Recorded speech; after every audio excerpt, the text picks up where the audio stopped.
Hello guys, good evening to all of you. I hope you all are good. So in today's session we are services और जो हम लोग discussion कर रहे हैं वो जर्नल इकोनॉमिक्स पेपर 1, ठीक है।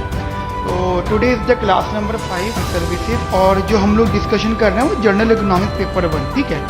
तो today is the class number 5।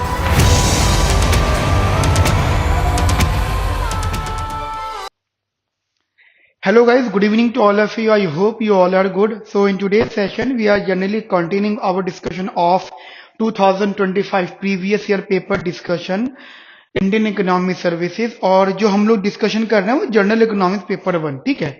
तो today is the class number 5 and अभी तक हम लोग क्वेश्चन नंबर 1, 2, 3, 4, 5, 6, 7, 8, 9 तो 9 क्वेश्चन हम लोग अभी तक कवर कर चुके हैं। अब इसके आगे हम लोग जो क्वेश्चन कवर करेंगे that question number 10। Guys question number 9 से थोड़े लेंथी क्वेश्चन है, तो एक वीडियो में मैं एक ही क्वेश्चन कवर कर रहा हूँ सो दैट आपको इजीली चीजें समझ में आ जाए, राइट। तो कॉपी पेन निकाल लीजिए और बढ़िया बढ़िया से नोट्स बनाइएगा। और दूसरी चीज, जितनी भी चीजें हम लोग यहाँ पे डिस्कस करते हैं वो हमारे टेलीग्राम चैनल, जिसका लिंक मैंने वीडियो के डिस्क्रिप्शन में पोस्ट कर रखा है, वहां पे हम लोग अपलोड कर देते हैं। तो आप एक तो टेलीग्राम चैनल को ज्वाइन कर लीजिए, ठीक है। और जो भी अपडेट्स हम लोग दे रहे हैं उनको जो है लेते रहिएगा, ठीक है। तो शुरू करते हैं डिस्कशन आज का। Let's begin. तो एक बार पहले क्वेश्चन डिस्कस कर लेते हैं। क्या क्वेश्चन है हमारे सामने 2025 का। क्वेश्चन नंबर 9 तक तो हमने कर लिया था, ठीक है। क्वेश्चन नंबर 10 हम लोग यहाँ पे कवर करते हैं। क्या कहता है, कहते हैं a monopolist can not increase price level indefinitely. मतलब मोनोपोलिस्ट प्राइस लेवल बहुत ज्यादा नहीं बढ़ा सकता। आपको पता है monopolist can charge any price, but जब आप कहते हैं ना एनी प्राइस, तो वहां पे उसकी कंस्ट्रेंट लिमिट आ जाती है, ठीक है। वही वही डिस्कस करेंगे अभी हम लोग, ठीक है। एंड आफ्टर दैट ये एक उन्होंने स्टेटमेंट दी है। स्टेटमेंट का बहुत रोल होता है एग्जाम पॉइंट ऑफ व्यू से। फिर वो कहते हैं एक्सप्लेन, ठीक है। नाउ अब जैसे कि आप देख रहे हो, क्योंकि ये क्वेश्चन 8 मार्क्स का है और यहाँ पे इन्होंने आपसे दो चीजें पूछी हैं, तो इस स्टेटमेंट को आप मोर लेस 3 मार्क्स में रख लीजिए। और 3 मार्क्स का मतलब हो जाता है कि आपको मिनिमम 1 पेज इसके लिए लिखना जरूरी है, ठीक है। फिर आगे कहते हैं what would be the price if the government wants to set a price ceiling that maximize the monopolist output. देखिए, किसी भी मोनोपोलिस्ट का ऑब्जेक्टिव कभी भी प्राइस नहीं होता। आप लोगों को पता होगा, the monopolist always try to maximize the profit. Monopolist profit बढ़ाने की कोशिश करता है, उसका मैक्सिमम प्रॉफिट हो जाए। And what is the government objective to maximize the quantity. मतलब ये वेलफेयर बेनिफिट्स के लिए होता है कि क्वांटिटी जो है ज्यादा से ज्यादा हो जाए। तो यहाँ पे गवर्नमेंट क्या कहता है कि हमें मोनोपोली का आउटपुट मैक्सिमाइज करना है, क्योंकि monopoly is the only seller who provide that particular good, ठीक है। अब हमें यहाँ पे दो सिचुएशंस क्लियर करनी है। एक तो मोनोपोली के बारे में शॉर्ट लिखना है कि मोनोपोली एक्चुअली होता क्या है और वो अपना प्रॉफिट कैसे मैक्सिमाइज करता है, और अगर उसे अपना प्रॉफिट बढ़ाना है तो क्या वो प्राइस लेवल को इंक्रीज कर सकता है। अगर वो प्राइस लेवल को इंक्रीज करता है तो वो इनफाइनाइट लेवल पे क्यों नहीं कर सकता, क्या रीजंस होते हैं, ठीक है। इसको एक्सप्लेन करना है। फिर वो कहते हैं कि इसी चीज को आप लोग थोड़ा सा एक्सप्लेन करो, बट इस सेंस में कि अगर उसको ऑब्जेक्टिव अब गवर्नमेंट सेट करे एंड द गवर्नमेंट ऑब्जेक्टिव के मोनोपोली अपने आउटपुट को मैक्सिमाइज करे, तो उसके लिए गवर्नमेंट क्या करेगी, प्राइस सीलिंग। प्राइस सीलिंग क्या होता है, एक जनरली कि इससे ज्यादा प्राइस मोनोपोलिस्ट चार्ज नहीं कर सकता, ठीक है। मतलब प्राइस कम कर देंगी, ठीक है। अच्छा एक बात बताओ, अगर मोनोपोलिस्ट का प्राइस कम हो रहा है, कम हो रहा है, जो गवर्नमेंट कर रही है, तो उसकी वो जो लिमिट होगी ना कम प्राइस करने की, उस लिमिट को हम लोग बोलते हैं कॉम्पिटिटिव प्राइस, मतलब पीसी। सारी चीजें डिस्कस करूंगा, वीडियो को लास्ट तक देखना। पीसी वो होता है जो मतलब कॉम्पिटिटिव प्राइस होता है। कॉम्पिटिटिव प्राइस पे जो कॉम्पिटिटिव क्वांटिटी होती है वो वेलफेयर वाली क्वांटिटी होती है, जहां पे मोनोपोलिस्ट एज मैक्सिमम अपने आउटपुट को मैक्सिमाइज कर सकता है, जो गवर्नमेंट की डिमांड होती है, ठीक है। तो इस क्वेश्चन को हम लोग करते हैं 3 मार्क्स में। आप इतनी स्टेटमेंट रखना, रिमेनिंग वाला 5 मार्क्स में रखना। ये वाला पार्ट आप एक पेज में कवर करने की कोशिश करो, दूसरा वाला पार्ट आप as minimum 2 pages 1.5 to 2 page में आप खत्म करना, ठीक है। इसमें अगर आप 2.5 पेज भी लिखते हो तो वो भी इनफ है। क्वेश्चन समझ में आ गया। शुरुआत कैसे करनी है, आपको पहले इंट्रो करना है, फिर इसके बारे में बॉडी एक्सप्लेन करनी है, फिर उसके बाद में कनेक्ट करना है प्राइस सीलिंग वाला, जब दोनों चीजें हो जाएंगी, फिर आखिर में 4-5 लाइन में आपको कंक्लूड करना है, ठीक है। चलो शुरू करते हैं डिस्कशन आज का। डिस्कशन में सोल्यूशन मैं आपके सामने दिखा देता हूँ। ये सारा हम लोगों ने कर लिया है। क्वेश्चन नंबर 10 का ए पार्ट। तो सबसे पहले जो हम स्टार्ट करते हैं, that start from the introduction. पहले आप मोनोपोलिस्ट के बारे में एक्सप्लेन करोगे कि मोनोपोलिस्ट एक्चुअली होता क्या है। देखिए मोनोपोली जो होती है एक मार्केट सिचुएशन होती है जहां पे एक सिंगल सेलर होता है जो किसी भी प्रोडक्ट को सेल कर रहा होता है और there is no close substitute. ध्यान रखना, दो सिचुएशन होती है, या तो क्लोज सब्स्टिट्यूट अवेलेबल नहीं होता और अगर अवेलेबल होता है तो उसके बारे में लोगों को मालूम नहीं होता। बस ये दोनों ही बातें होती है। तो मेनली हम लोग कहते हैं नो क्लोज सब्स्टिट्यूट, ठीक है। क्लोज सब्स्टिट्यूट नहीं होता, अगर अवेलेबल है भी तो लोगों को इसके बारे में इंफॉर्मेशन नहीं होती, पीपल आर गेट अनअवेयर। ठीक ठीक है। अब वो कहते हैं कि ठीक है मोनोपोलिस्ट अगर ऐसा है तो monopoly has the power to charge whatever the price. तो मोनोपोली क्या करते हैं, मोनोपोली अपना मोनोपोली वाला प्राइस बढ़ाते हैं, बिल्कुल बढ़ाते हैं, ठीक है। Because he has the market power that he can influence the price of the product. अकेले सेलर है, लेकिन आपको क्या लगता है प्राइस बढ़ाना is a easy deal for him? No, price is not absolute power. मतलब प्राइस बढ़ाना is not the absolute power, because monopolist जो है बड़े बढ़ा सकता है बढ़ा सकता है बढ़ा सकता है, लेकिन उसकी लिमिट होगी। जैसे हमें पता है कि जो प्राइस बढ़ाना होता है ना, price is a function of quantity होता है and there is a inverse relationship. As you increase the price then this implies that quantity will decrease. Okay with it? और क्वांटिटी अगर डिक्रीज हो रही है, ठीक है, तो अगर प्राइस इंक्रीज करेगा, अगर प्राइस इंक्रीज करेगा तो डिमांड कम होगी। तो यहाँ पे डिमांड कंस्टेंट है, वही सब चीजें हम लोगों को यहाँ पे डिस्कस करनी है। इसी को मैं एक हेडिंग के तौर पे ले लेता हूं, ठीक है। हेडिंग में हम लोग ये लिख देंगे कि why a monopolist can not increase price indefinitely. क्यों जरूरत से ज्यादा वो प्राइस हाई नहीं कर सकता। तो पहला मैंने यहाँ पे जो रीजन हम लोग लिखेंगे that the demand constant. Demand constant का मतलब क्या हो जाता है, वी नो दैट कि जैसे कोई भी डिमांड है, quantity is a function of price, so price यहाँ पे इनवर्सली रिलेटेड है। Price is inversely related with the quantity, ठीक है। इस इट मीन व्हाट, हाँ ये भैया ये क्या है, ये डाउनवर्ड स्लोपिंग है, क्योंकि इनवर्स रिलेशनशिप बताता है प्राइस एंड क्वांटिटी का। मीनिंग अगर प्राइस इंक्रीज करेगा तो क्वांटिटी डिक्रीज करेगी। If the price increases then quantity will decrease. Clear है मेरी बात आपको? चलो ठीक है, हमने बोला कि अगर प्राइस इंक्रीज कर रहा है तो क्वांटिटी डिमांड डिक्रीज करती है, ये तो लॉ ऑफ डिमांड अप्लाई हो गया। बट सोचो अगर प्राइस जरूरत से ज्यादा बढ़ गया, क्योंकि monopolist already high price charge करता है, ठीक है। अगर प्राइस जरूरत से ज्यादा बढ़ गया तो कुछ चीजें होंगी, कुछ प्रॉब्लम होगी। एक तो इमीडिएटली लोगों की कंजम्पशन कम हो जाएगी, कंज्यूमर क्या करेंगे, उस गुड के लिए अपनी कंजम्पशन कम कर देंगे, ठीक है। दूसरी चीज, वो शिफ्ट कर जाएंगे टू द सब्स्टिट्यूट गुड। देखिए मोनोपोलिस्ट में मैं फिर रिपीट कर रहा हूं, दो सिचुएशंस होती हैं, या तो सब्स्टिट्यूट अवेलेबल नहीं होता या अवेलेबल होता है तो लोगों को पता नहीं होता, ठीक है। जैसे आजकल हाउस होल्ड के लिए बहुत सारी ऐसी चीजें हैं जो घर की लेडीज को नहीं पता होती, जो हाउस वाइफ्स होती हैं, कि ये हमें सपोर्टिव चीज हो सकती हैं, ठीक है। हमें लगता है कि ये काम सिर्फ एक ह्यूमन बीइंग ही कर सकता है, लेकिन बहुत सी ऐसी चीजें हैं जिनके सब्स्टिट्यूट अवेलेबल हैं। जैसे बर्तन धोने की मशीन है, डिश वॉशर, ठीक है। नहीं पता था पहले तो ठीक है, चल रहा था काम, चाहे वो काम वाली ही क्यों ना हो। जैसे वॉशिंग मशीन है, अब वॉशिंग मशीन, जब तक वो मशीन लोगों को नहीं पता थी तो पुराने जमाने में हाथ से कपड़े धुलते थे, राइट। और सबको लगता था कि कपड़े साफ सुथरे कपड़े मतलब भिगो, सर्फ लगाओ, हाथ से धो और सुखाओ, फिर प्रेस करके पहनो, ये प्रोसेस हुआ करता था। आज जमाना बदल गया, इवन आज के बहुत पहले से वॉशिंग मशीन, इवन अब वॉशिंग मशीन और एडवांस आ चुकी हैं।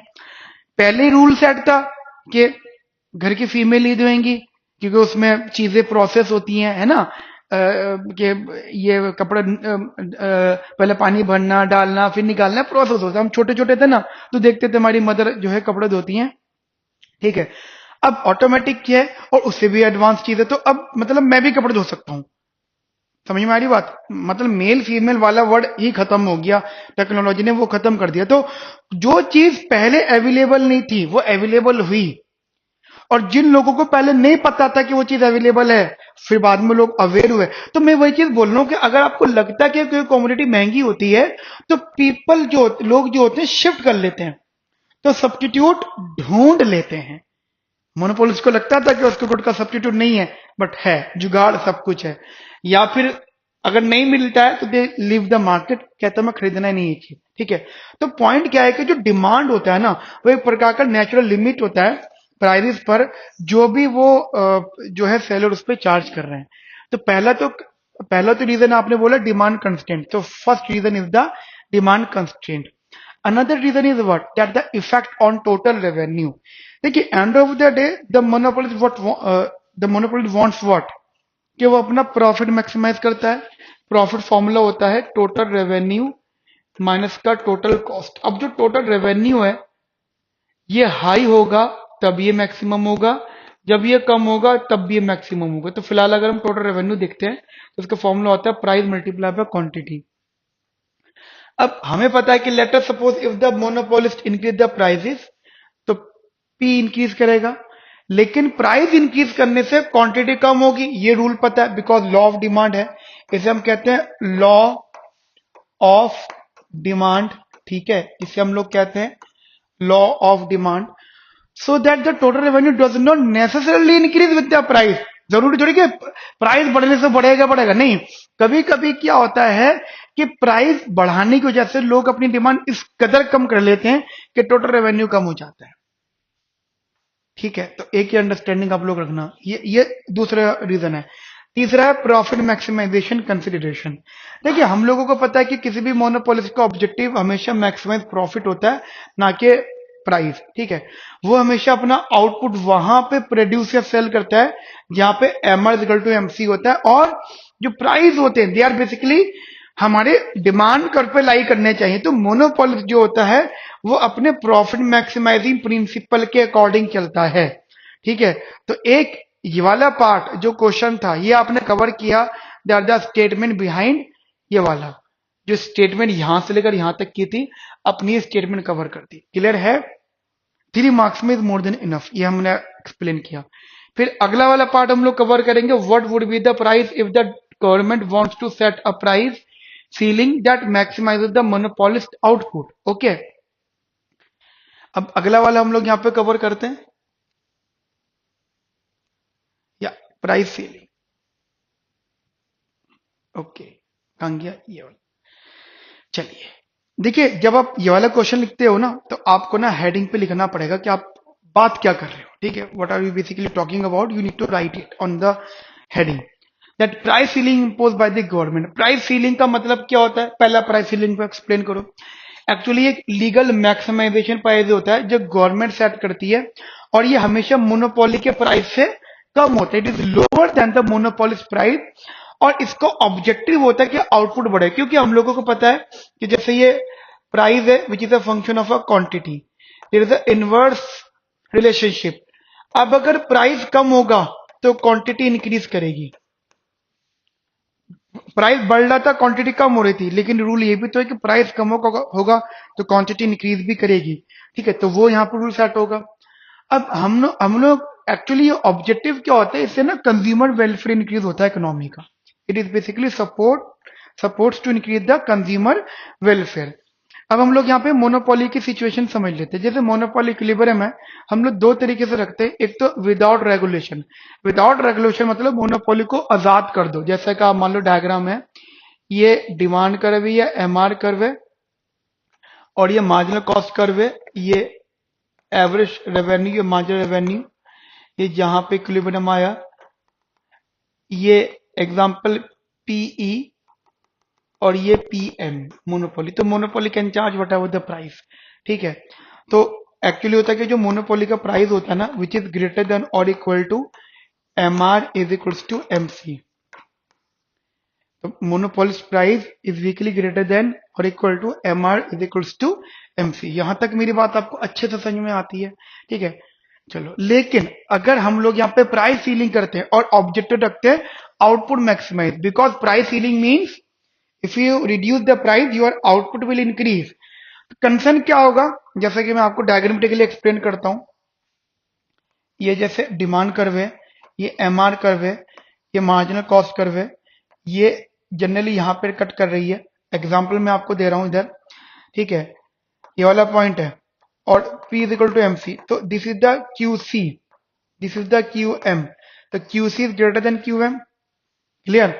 तो व्हाट यू राइट हियर कि सर देखो, अगर हमने प्राइस और हमने प्राइस रख दिया ये वाला P C is equal to M C, अगर हमने प्राइस ही रख दिया तो क्या होगा, that to maximize the monopolist output and it should set the price ceiling at the level of marginal cost. Clear है मेरी बात आपको? अब इस प्राइस पे खास बात क्या है, वो जरा खास बात समझना। पहली बात, इस वाले पॉइंट पे जो मोनोपोलिस्ट जो है horizontal demand curve perfectly elastic set कर रहा है, मतलब because you are talking about that this type of the demand curve, तभी ये पॉसिबल है। Price ceiling is what, government, if the government set the price, then फिर ये जो रूल था ना ये वाला P is a function of quantity वाला, ये अब सेटिस्फाई नहीं होगा, फिर ये तो रूल सेट ही नहीं होगा ना, क्योंकि गवर्नमेंट सेट दी प्राइसेस, ठीक है। एंड आफ्टर दैट आपका जो इक्विलिब्रियम आएगा P is equal to MC, so that price you set the price which is equals to marginal cost, and at this quantity your output gets maximized given technology and cost condition।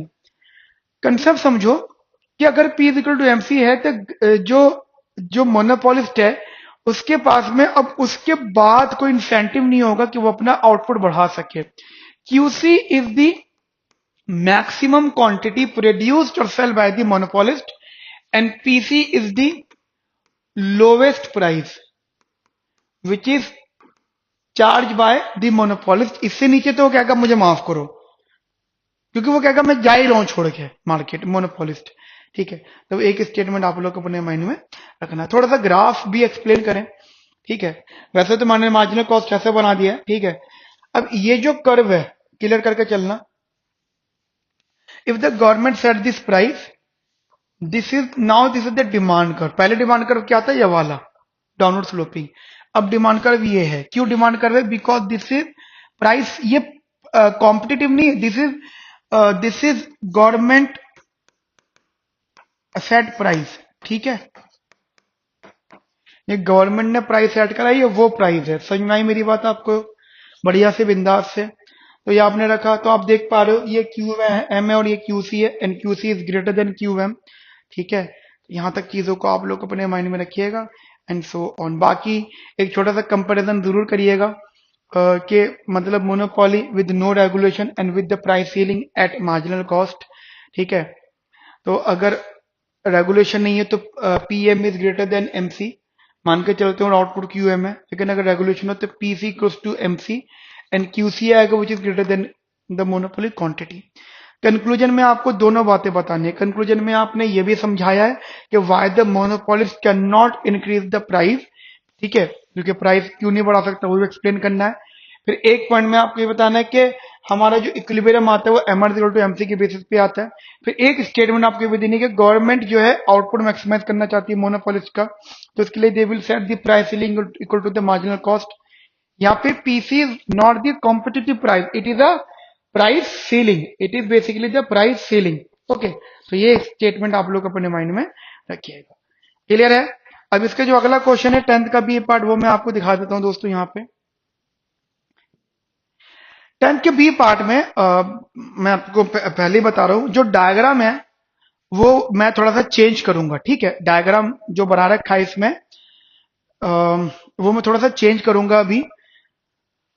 चलिए पहले एक बार देख लेते हैं, पहले question को पूरा पढ़ लेते हैं हम लोग यहाँ पे, ठीक है।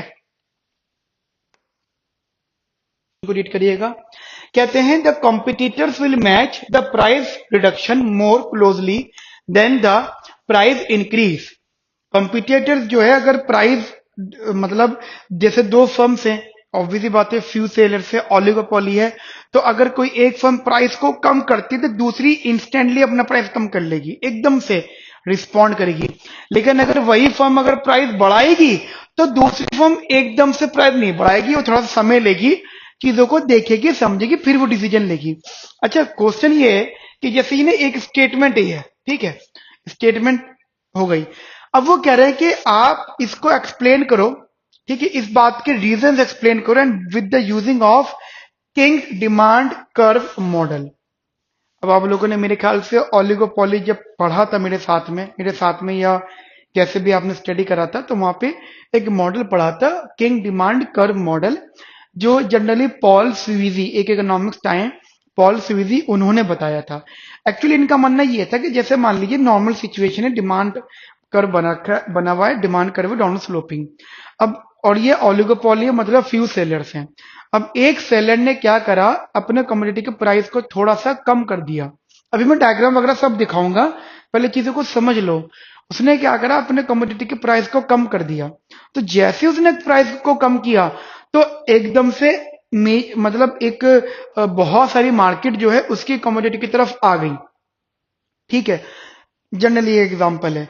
और अगर मान लीजिए उसने अपने प्राइस को कम कर दिया, तो बहुत सारी मार्केट चलेगी उसके पास से। यानी एक रूल सेट हो रहा है कि प्राइस चेंज होने की वजह से मार्केट रिएक्ट कर रही है। अच्छा, मार्केट से ज्यादा जो रिएक्ट कर रही है वो कॉम्पिटिटर्स कर रहे हैं। क्वेश्चन ये कह रहा है कि अगर ओलिगोपॉली में जहां पे फ्यू सेलर्स हैं, अगर एक फर्म प्राइस को कम करती है तो दूसरी फर्म भी एकदम से वो इस बात पर रिस्पॉन्ड करेगी। बट अगर एक फर्म प्राइस को इंक्रीज कर रही है तो दूसरी फर्म इमीडिएटली रिस्पॉन्ड नहीं करेगी। इसको किंग डिमांड मॉडल में एक्सप्लेन करो। गाइस, ये क्वेश्चन आपका 8 मार्क्स का है और ये दो पार्ट में डिवाइडेड है। ये वाला जो पोर्शन है ये आपका 5 मार्क्स के लिए होगा। और उसके बाद वो कहते हैं that is how is the problem of personal dilemma associated with डिओपोली model. जब आप यहाँ पे पर्सनल डायलेमा की बात कर रहे हो तो यहाँ पे कॉपरेशन की बात कर रहे हो। You are talking about the cooperation. Cooperation का मीनिंग क्या होता है कि अगर दोनों फर्म्स कॉपरेट करती हैं और प्राइस को हाई सेट करती है तो वो हाई प्रॉफिट जनरेट करेगी। अगर कोई एक भी फर्म प्राइस कम करता है दूसरी भी कम करेगी, फिर उन्होंने और कम किया फिर दूसरी भी करेगी, करते करते करते करते अपने लोएस्ट प्राइस पर आ जाएंगे। होगा कुछ नहीं, मार्केट अभी भी इक्वली शेयर होगी जो पहले इक्वली शेयर थी, लेकिन अब प्रॉफिट कम हो जाएगा। तो पर्सनल डायलेमा के अकॉर्डिंगली अगर ये कॉपरेट करेंगे तो प्रॉफिट अच्छा होगा, कॉपरेट नहीं करेंगे तो प्रॉफिट कम होगा। ठीक है, क्वेश्चन का ओवरव्यू ये है। ये 3 मार्क्स का है, ये वाला जो अगला पार्ट है इसमें।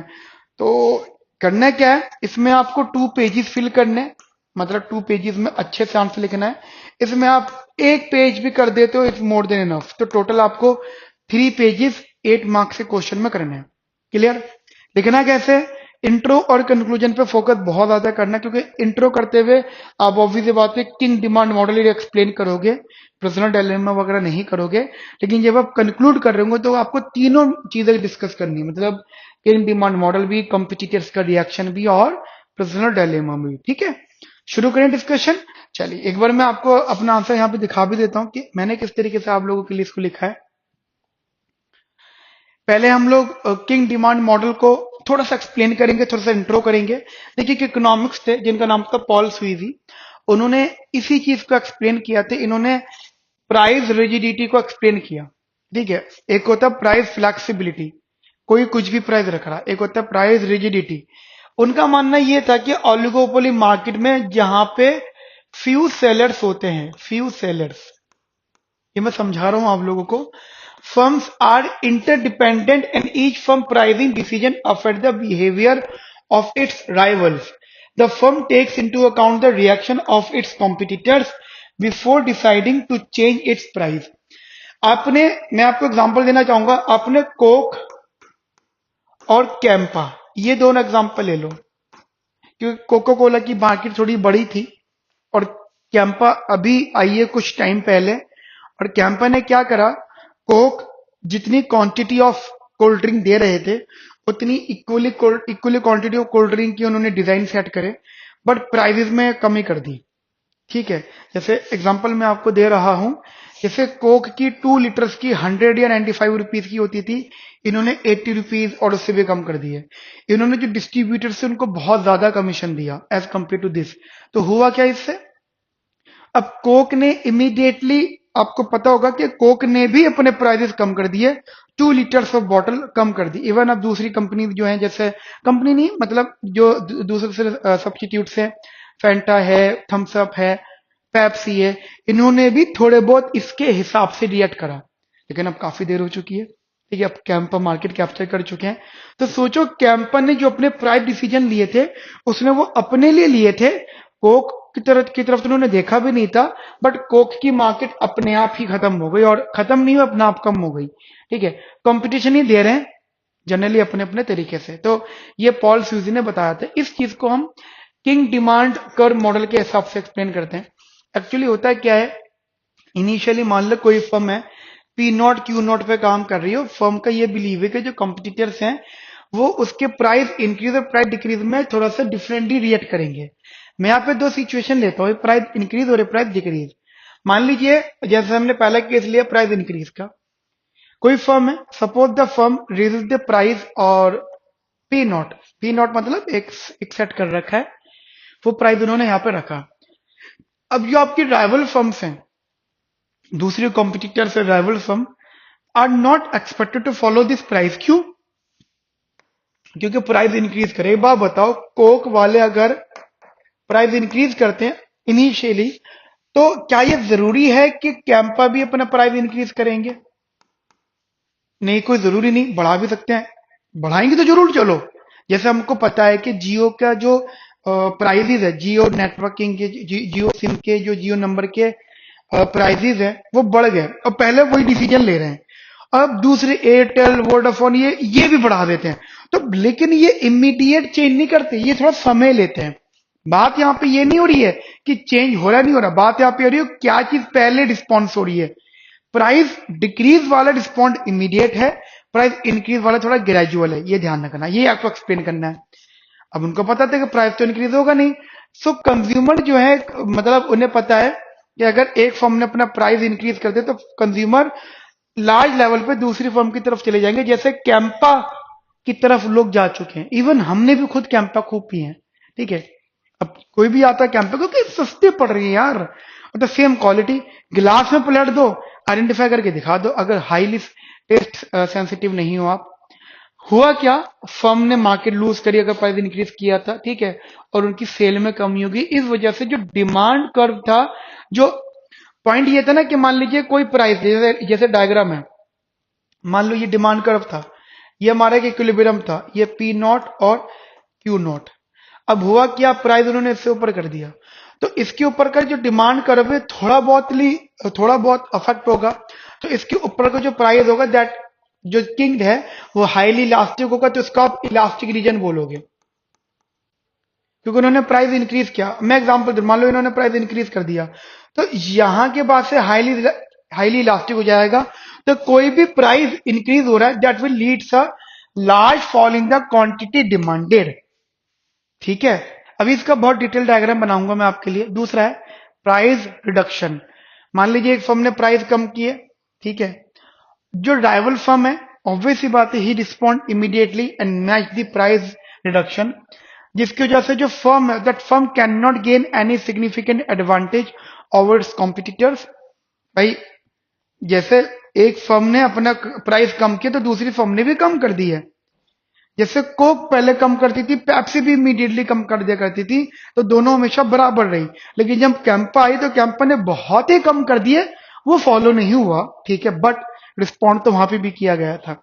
जैसे 2 लीटर ऑफ बॉटल में ना, 2 लीटर की जो बॉटल होती है, कोक, पेप्सी या थम्सअप या कैंपा, इनमें बहुत ज्यादा डिफरेंस नहीं होता। वो भी 85 रुपीज की दे रहे थे अभी बीच में, अब पता नहीं क्या प्राइस हो गया होगा, दे रहे थे। ठीक है, शायद आप वीडियो अगर बाद में देख रहे हो तो तब शायद चेंज हो गया हो, मैं आपकी बता रहा हूँ करेंटली। और कैंपा वो भी 80 वो 85, वो 80 रुपीज में। तो 5 रुपए के लिए कोई इतना बंदा अपनी डिमांड चेंज नहीं करेगा। ठीक है, तो दैट मीज द अफेक्ट। तो इससे क्या होगा, जो बिलो वाला पार्ट है किंग के, वो हाईली इन इलास्टिक होगा। तो प्राइस रिडक्शन सिर्फ, मतलब प्राइस रिडक्शन में थोड़ा सा चेंज आया है, जो अमाउंट बढ़ने का, प्राइस इंक्रीज का बहुत ज्यादा चेंज आया। इसलिए हमने बोला था रिलेटिवली इन इलास्टिक है प्राइस कम होना, और ये हाईली इलास्टिक है प्राइस बढ़ना। ठीक है, तो end of the day competitors manage price reduction more closely than price increase. And जो मैंने किंग डिमांड कर्व बनाया, जरा यहां पे ध्यान से देखिएगा, ये किंग डिमांड कर्व है। किंग डिमांड कर्व में क्या होता है, जैसे ये वाला प्राइस था, इस प्राइस के बाद से ये ना एक्चुअली डिफाइन हो गया, इसके बाद वाला जो ये रीजन है ये इलास्टिक रहेगा, इसके बाद का रीजन इन इलास्टिक रहेगा। एमान कर्व हमारा कॉन्टिन्यूस नहीं होगा, वो डिसकॉन्टिन्यूस होगा। ठीक है, वो मतलब वो यहां से बनना है, ये इधर और फिर ये इधर। इसके पीछे का रीजन है क्योंकि किंग के बाद में चीज स्प्लिट हो गई है, कर्व स्प्लिट हो गया है, तो ये डिसकॉन्टिन्यूस एमआर कर्व बनेगा, डेरिवेटिव पॉसिबल नहीं है। छोटी सी मैंने यहाँ पे इम्प्लीकेशन रखी है किंग पॉइंट की। मतलब पॉइंट ये है कि अगर जैसे मार्जिनल कॉस्ट है, अगर वो इंक्रीज या डिक्रीज करती है डिसकॉन्टिन्यूस पोर्शन ऑफ एमआर में, तो फर्म को ऑप्टिमल आउटपुट जो होगा वो चेंज होगा थोड़ा बहुत, लेकिन प्राइस रिमेन्स अनचेंज। कोई भी फर्म उस प्राइस पर, जैसे कि पी नॉट है, उस पर कंटिन्यू करेगी and sell close to the output Q not, so that the price becomes rigid. मतलब प्राइस की रिजिडिटी का मतलब होता है कि फर्म को प्राइस चेंज करने का बहुत ज्यादा बेनिफिट नहीं है, so that they will try to retain at the P naught. ठीक है, so oligopoly market exhibit stability of the price despite changes in cost और डिमांड कंडीशंस। अब ये चीज नोटिस करो, इतने सालों से, इतने नंबर ऑफ ईयर से बहुत सारे जो फ्यू सेलर्स वाले कमोडिटीज हैं, उनके प्राइसेस में बहुत ज्यादा चेंज नहीं आता। वाईफाई रिचार्ज अगर आप देखते हो तो रिलेटिवली थोड़ा बहुत चेंज आता है, बहुत ज्यादा चेंज नहीं है। वो प्राइस बढ़ाते तो उसमें ऑप्शन दे देते हैं, OTT, landline phone, but the price remains constant. तो एक ये पार्ट आप लोग अपने माइंड में रखना। अब डिस्कशन ही इस बात का ये भी तो है ना कि कोई भी फर्म प्राइस रिडक्शन को तो फॉलो करती है, पॉल सूजी की मेन स्टेटमेंट है ये, प्राइस रिडक्शन को तो फॉलो करती है, पर प्राइस इंक्रीज को इमीडिएटली फॉलो नहीं करती। वो रीजन हमने यहाँ पे डिस्कस किए। जैसे कोई भी फर्म है, उनको ये डर होता है कि अगर हम लोग भी प्राइस इंक्रीज करेंगे तो मार्केट लॉस हो जाएगी। ठीक है, मार्केट शेयर कम हो जाएगा, इमीडिएटली मैच प्राइस कट को मैच करना। ठीक है, प्राइस कट को मैच करना इसलिए बेटर होता है सेल्स को मैनेज किया जा सके। मार्केट शेयर हर फर्म की हमेशा ध्यान रखना इक्वल रहती है, क्योंकि जो ओलिगोपोली में प्राइजेस रहते हैं ना, बर्ट एंड मोनोपोली में हमेशा they will try to set the equal prices. ठीक है, दूसरा, अगर प्राइस इंक्रीज करता है, do not follow the price, consumer switch to the rivalry firms. एक फर्म ने प्राइस इंक्रीज कर दी है, दूसरी फर्म पे ऑटोमेटिकली डिमांड वहां की बढ़ जाएगी, तो जिसने प्राइस अपने बढ़ाए थे उसकी डिमांड कम होगी प्रोडक्ट की, और price increase that are not matched. ठीक है, ये पार्ट एक हम लोगों ने यहाँ पे कर लिया। अब इसके बाद में यहाँ पे मैं ऐड होता है दैट कि जो पर्सनल डायलेमा है उसको आप कैसे कनेक्ट करते हैं। देखिए, पर्सनल डायलेमा में एक तो अगर क्वेश्चन आ जाता है तो आपको वो मैट्रिक्स फॉर्म बनाना है। गेम थ्योरी का वाला पार्ट है, मैंने ना एक्चुअली गेम थ्योरी टॉपिक अलग पढ़ाया है। ठीक है, और ओलिगोपोली टॉपिक मैंने अलग पढ़ाया है, फिर एक टॉपिक मैंने कंबाइन करके इस तरीके से पढ़ाया आप लोगों को, अगर आप मेरे फाउंडेशन वाले हो। अदरवाइज चीजें मैंने यहाँ भी आपके लिए लिखी हैं। पर्सनल डिलेमा बस ये कहता है कि अगर आप कोऑपरेटिव हो तो शायद आप ज्यादा फायदा उठाओगे, अगर आप नॉन कोऑपरेटिव हो तो आप दोनों ही कम फायदा उठाओगे। अब यहाँ पे पर्सनल डिलेमा वाला क्या पॉइंट आया है कि अगर एक फर्म ये सोचती है कि मैं धोखा दे दूं दूसरी फर्म को, जैसे प्राइस कट, ये maintain high price if both the firm, firm A and firm B high price maintain कर रही है, फर्म बी भी हाई प्राइस मेंटेन कर रही है, कॉपरेट कर रहे हैं एक दूसरे को। ठीक है, तो they will get high profit. आपने हमेशा एक चीज नोटिस करी होगी कि अब ऐसा होता है, जो लोकल शॉप्स होती हैं, चाहे सब्जी मंडी ही क्यों ना हो, या फ्यू सेलर्स की बात भी कर लो आप, जैसे तीन चार ई रिक्शा खड़े हुए, तीन चार ई रिक्शा, तो आपको पता होगा कि सारे e rickshaw same price charge करेंगे, सेम प्राइस, क्योंकि उनको पता है अगर कोई एक भी प्राइस कम करेगा तो कम कर ले, वो कोई दिक्कत नहीं, वो एक बार चला जाएगा, फिर वहां पे तो कोई और ई रिक्शा वाला है, फिर वो बच्चे भी हैं, वो अपना हाई प्राइस रखेंगे, वो भी जो है काम करेंगे। तो जिसने अपना प्राइस कम किया उसको नुकसान ही होगा। ठीक है, ये वो ये लोग ये चीज इसलिए करते हैं, वो मीटिंग कर लेते हैं कि इतना प्राइस सेट करेंगे। ठीक है, ये अच्छी चीज होती है, दे कॉपरेट, कि प्राइस कम करके फायदा कुछ नहीं है। लेकिन अगर कोई एक बंदा ये सोचे कि दूसरा दूसरा वाला सेम प्राइस रखे, मैं प्राइस कम कर दूं, तो यस मेरा फायदा हो जाएगा, दूसरे वाले का लॉस हो जाएगा। ऐसे ही दूसरा वाला भी सोचे कि मैं प्राइस कम कर दूं तो उसका फायदा हो जाएगा और दूसरे वाले का लॉस हो जाएगा। लेकिन अगर दोनों ही लोगों ने प्राइस कट कर दिए तो दोनों का ही प्रॉफिट कम हो जाएगा and the consumer gets benefited. ठीक है, कैंपा के प्राइस अभी भी कम है, कोक का प्राइस अभी भी ज्यादा है, तो कोक अपने प्राइस कम क्यों नहीं कर रहा? वो इसलिए नहीं कर रहा क्योंकि एंड ऑफ द डे अगर हम प्राइस कम करेंगे तो क्योंकि हमारी गुडविल की चल रही है अभी, गुडविल के हिसाब से हमें प्रॉफिट हो रहा है, अगर हम वो भी कम कर देंगे तो मार्केट हमारे पास नहीं आएगी, तब इक्वली शेयर हो जाएगी और हमें प्रॉफिट कम होगा। And of the day profit maintain करना है। यहाँ पे कहीं पर भी मैंने क्वांटिटी या प्राइस नहीं लिखा है, प्रॉफिट मेंशन करा है। समझ में आई मेरी बात आपको? तो एक ये चीज आप लोग अपने माइंड में रखिएगा। ये पूरा स्टेटमेंट हमने यहाँ पे डिस्कस किया। जब आप कंक्लूजन कर रहे होंगे तो किंग डिमांड मॉडल को एक्सप्लेन करना है, आपको साथ साथ प्राइस रिजिडिटी बतानी है, पोजिशनल डिलेमा को एक्सप्लेन करना है 3 से 4 लाइनों में, ठीक है। तो यहाँ पे हमने 10th का बी पार्ट कवर किया। उसके बाद जो हम लोग यहाँ पे कवर कर रहे हैं अगला क्वेश्चन, दैट इज 10 का सी पार्ट। 10 का C part is very interesting, actually this is the 9 marks question, ठीक है।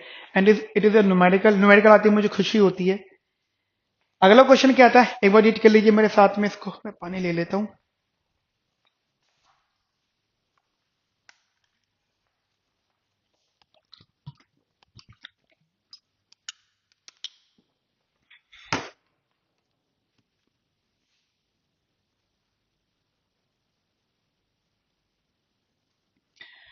ठीक है, कहते हैं construct the compensated demand function from one utility function that is u is equals to q1 to the power a dot q2 where q1 and q2 are the quantities of two goods and u is the level of utility. Explain the shape of the demand curve. What would be the optimum expenditure function in this problem? देखा आपने कुछ समझा? क्या कहते हैं पहला वाला तो कहते हैं जी कॉम्पनसेटेड डिमांड कर्व बताओ, यहां तक आप लोग एक्सप्लेन कर दोगे। 5 मार्क्स का कॉम्पनसेटेड मीनिंग हिक्सन डिमांड, ठीक है, अभी कराऊंगा। ये कहते हैं explain the shape of this demand curve, ये 2 मार्क्स का है। डाउनवर्ड स्लोपिंग होता है, क्यों होता है वो बता देंगे।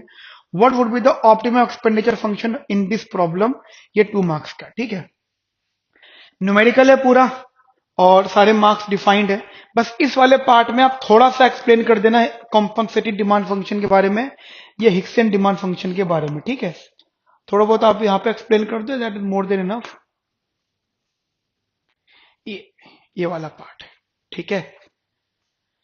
देखिए सबसे पहले आपको कंपनसेटेड डिमांड फंक्शन एक्सप्लेन करना है, that what is this. Actually होता क्या है कि जब किसी भी कंज्यूमर को जैसे उसके पास एक यूटिलिटी होती है और एक एक्सपेंडिचर फंक्शन होता है, so he will try to keep utility constant and minimise the expenditure, मतलब वो अपने खर्चे को मिनिमाइज करता है और यूटिलिटी को कांस्टेंट रखता है, ठीक है।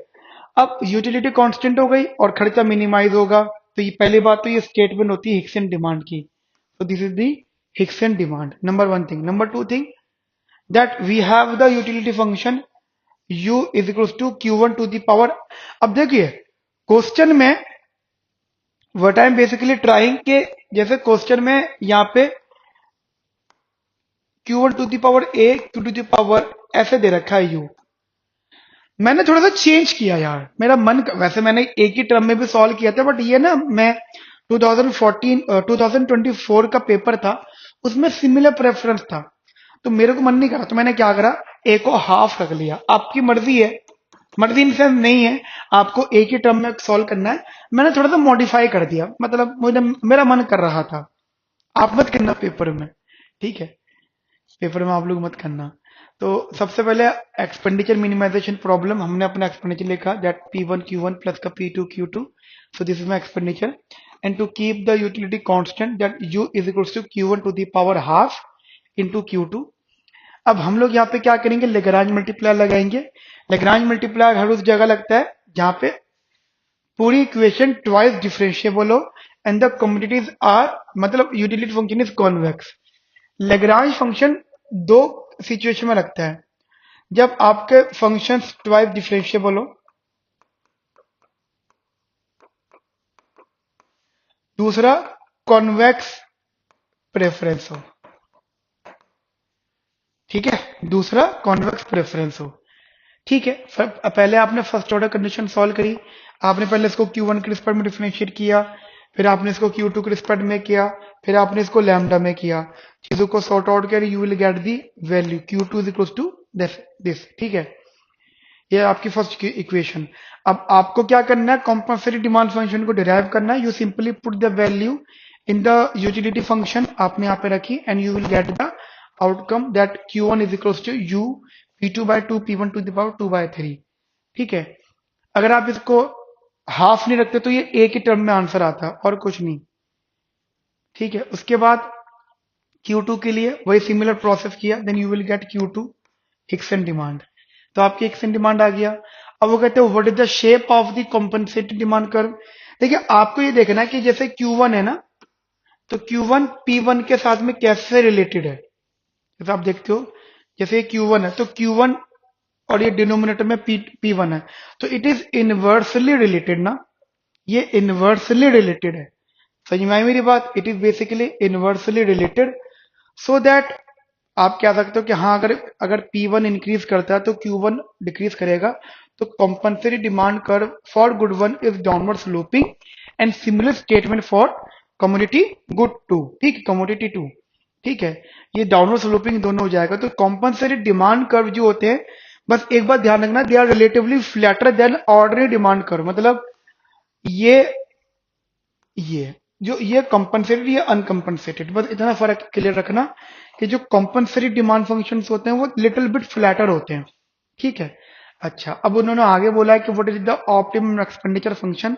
तो कुछ नहीं करना है, जैसे जैसे कि आपकी एक्सपेंडिचर फंक्शन है, आपने Q1 Q2 निकाला है, तो इन सारी वैल्यूज को आप यहाँ पे प्लॉट कर दीजिए। ठीक है, एक्सपेंडिचर फंक्शन में you will get your expenditure function that is 3 to the power minus का 2/3 into u to the power 2/3 P1 की पावर 1/3 P2 की पावर 2/3। ये सिंपली कैलकुलेशन है। अब ये कैलकुलेशन आप अपने एंड पे करिएगा और ये डिटेल सोल्यूशन हमारे टेलीग्राम चैनल पे अपलोडेड है। ठीक है, तो एक ही आप लोग अपने माइंड में रखना। तो these are the final result Q1 Q2 and minimum expenditure. Conclusion करते हुए आप हिक्सन डिमांड को थोड़ा बहुत एक्सप्लेन कर दो, डाउनवर्ड स्लोपिंग बता दो, और जो एक्सपेंडिचर फंक्शन निकाला उसके बारे में बता दो that your expenditure function is a function of prices and constant utility. if is there any change in prices, so your utility remains constant, only expenditure will change। Clear guys? यहां तक मेरी बात आपको समझ में आती है? तो here we basically done with the question number 10 of 2025 paper। I hope you got my point what I'm basically trying to discuss here। So from the next class we will discuss about question number 11, and फिर question number 12 and 13 statistics और इकोनोमेटिक्स से related है, तो वो Sudhir sir आपके साथ discuss करेंगे। ठीक है, तो आज के लिए इतना रखते हैं, मिलते हैं नेक्स्ट सेशन में। Have nice day, thank you, bye, take care.